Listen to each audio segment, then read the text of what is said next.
Hey guys, welcome to my newest video for today, July 3rd. Sorry I'm a couple days late, but just getting over this massive heat wave. Move this down a little bit. There we go, you can see me a little bit better. You may or may not heard we had this massive heat wave. We're like up here in BC. 100 degree, try like 110 degree heat, which is not normal. And then I had insomnia for 2 days, so I couldn't be bothered to do the video. But now, actually sleeping 9 hours, I can do it. So this will be my June's first time viewings. So we'll just get started. More streaming ones than physical ones, but that's okay. So first one for June. Oh God. I watched on The Last Drive-In on Shudder and watched, it was VHS night, so I think a lot of people, including myself, assumed it was the VHS movies. No, it were movies filmed on VHS, and the first one was a movie called Sledgehammer. Oh my God, it was awful. It was a 2 out of 10. It was so boring. The characters couldn't give a shit about it, and it was kind of confusing as hell. It's not even. But the second one, I was kind of wanting to see this because I've seen a couple of videos of guys having the Blu-ray set, and it's a Canadian horror film. I got no pride in this movie being Canadian. It's a movie called Things. Oh my God, I think we were all on Twitter saying, should we get drunk during this movie or after this movie? It was so god awful. I gave it a 1 out of 10. It was absolutely terrible. And the fact that we were all like just zombified after this, we were like, oh my God, this is so fucking terrible. And it was.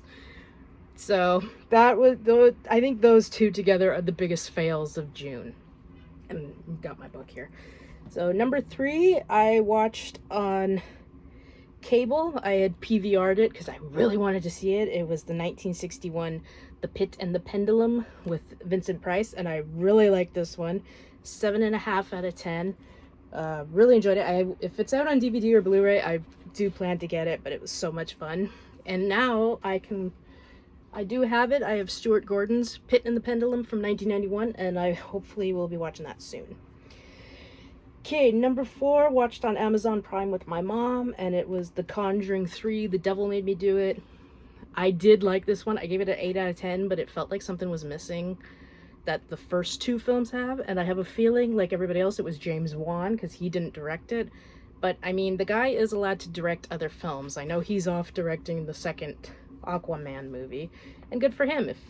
But yeah, the one thing that kept this movie going, and a lot of people agree, is the chemistry between Patrick Wilson and, oh, I hit play. I didn't hit, there we go. Sorry. Between Patrick Wilson and I can't say her name, but we know her from Bates Motel, and that the chemistry between them has never failed in all 3 films, and it's there really, even though we're here to see the ghosts and the spooky stuff. I think some of us, including myself, we are here to see the relationship, because the first movie came out 2013 and they still have that chemistry now in 2021, you can say that.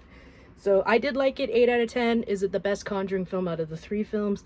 Definitely not. My personal favorite is still the first one, but it was a good movie. It was a fun movie to watch. And number 5, also on The Last Drive-In, and I was so looking forward to seeing this, is a movie called Evil Speak. Again, thanks to In Search of Darkness 2 for showing highlights of this. This was so much fun.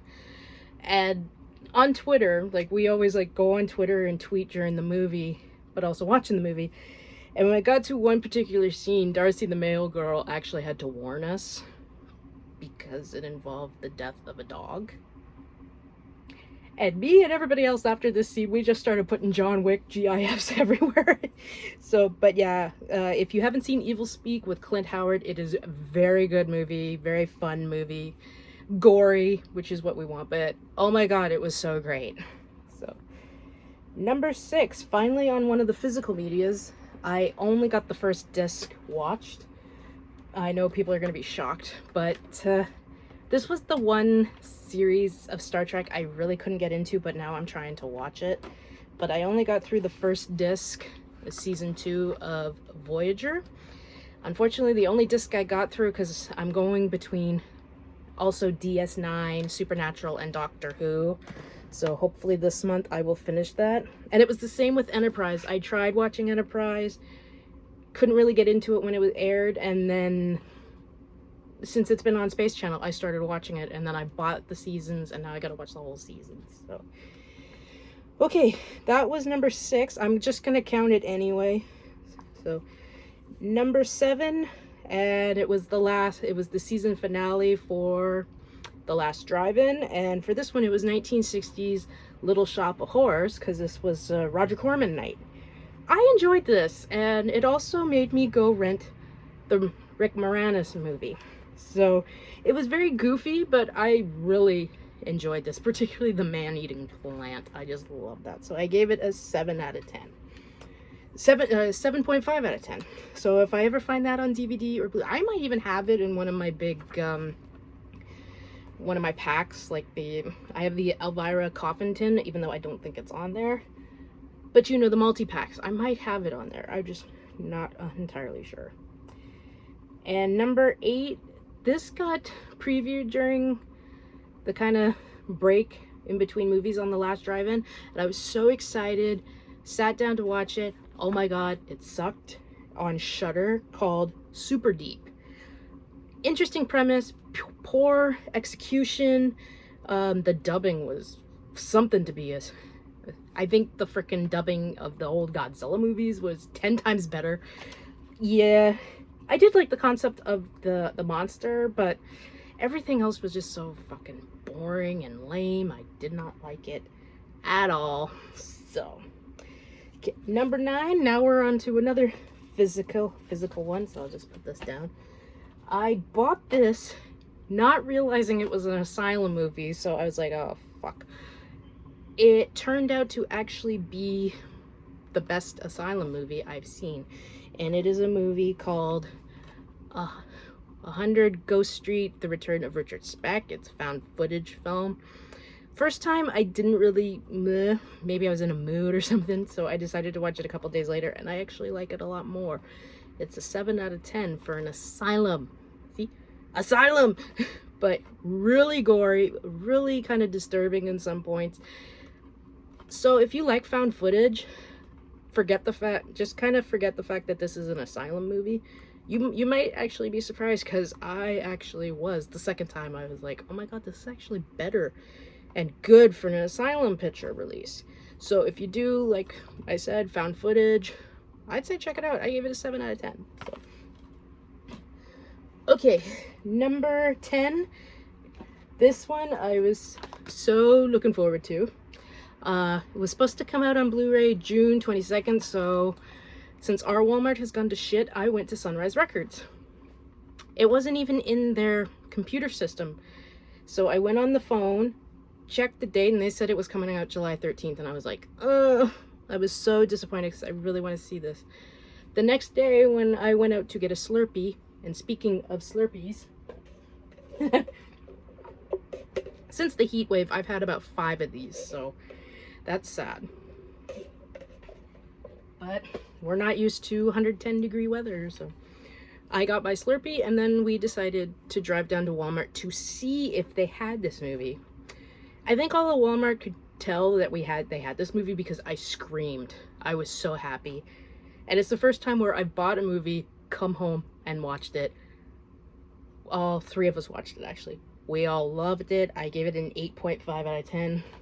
And I think between this and Evil Speak, it's the best first-time viewing of June, and that is Wrath of Man with Jason Statham?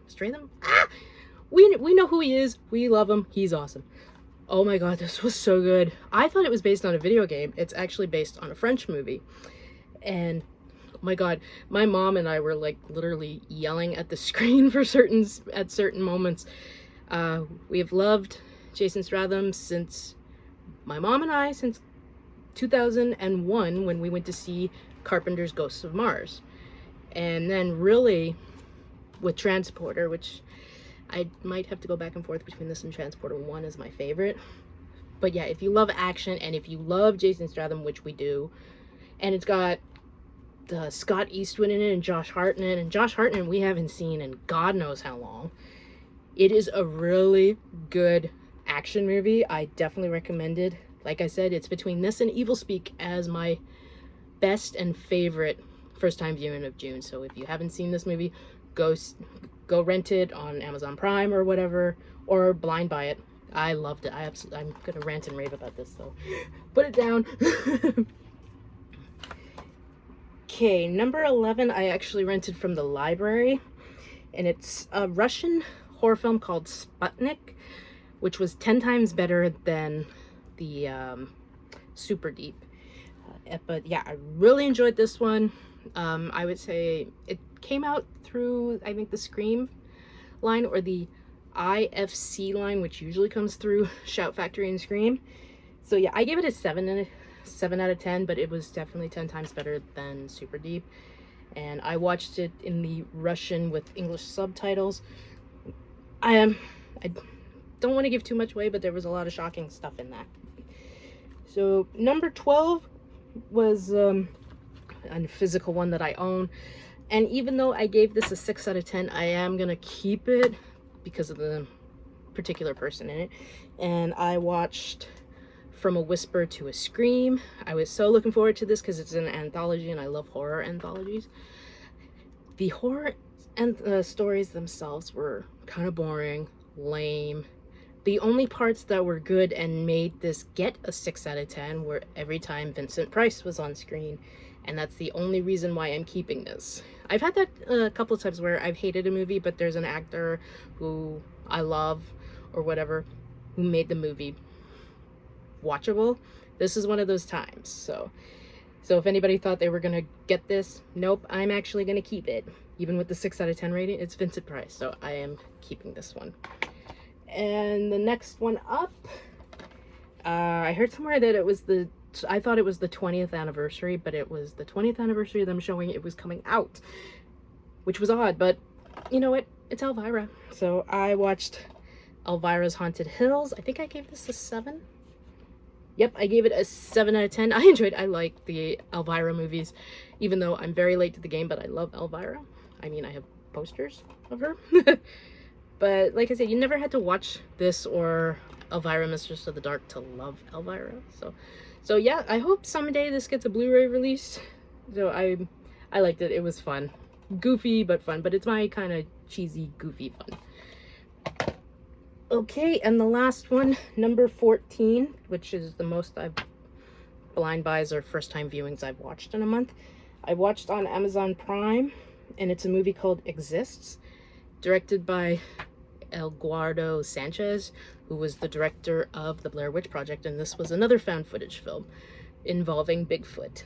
And quite creepy and a little bit gory at some points, but I enjoyed the hell out of this one, so if I ever find the DVD or Blu-ray, I will definitely pick this up. I recommend it. If you like found footage and Bigfoot and those kind of movies, even though my favorite Bigfoot film is still Harry and the Hendersons that I grew up on. But yeah, if you enjoyed it, if you enjoy those kind of movies, I'd say check it out. It's on Amazon Prime. This is Amazon Prime Canada, so I don't know if the US has it, but you never know, they might. Okay guys, that's it. That's everything I have watched in June. A lot more, but some duds, some really, we know how I felt about Wrath of Man, so we won't go there. And Evil Speak, but overall pretty good month. Hopefully this month I will get my ass in gear and watch more. So like I wanted to watch more of my LGBTQ movies. I'm probably saying that wrong. I had them all stored. I watched 2. I watched Brokeback Mountain and Boys Don't Cry. Those were the only ones I watched, and I'm mad at myself because I wanted to watch, well, I'm still gonna watch them, but Bohemian Rhapsody for one. But anyway, you guys aren't here for that. So don't know when my next video will be. I've bought a couple of DVDs and Blu-rays, but not enough to warrant a video, but I got some interesting ones out and about. So yeah, so let me know what you guys think of these titles, which ones you liked, which ones you didn't like, and yada yada yada. It's just been one of those days and it's still hot. So until my next video, guys, I hope you all have a great weekend, watch a shitload of movies, and of course, as always, like, comment, there we go. Please subscribe, and I shall see you in the next video. Bye, guys.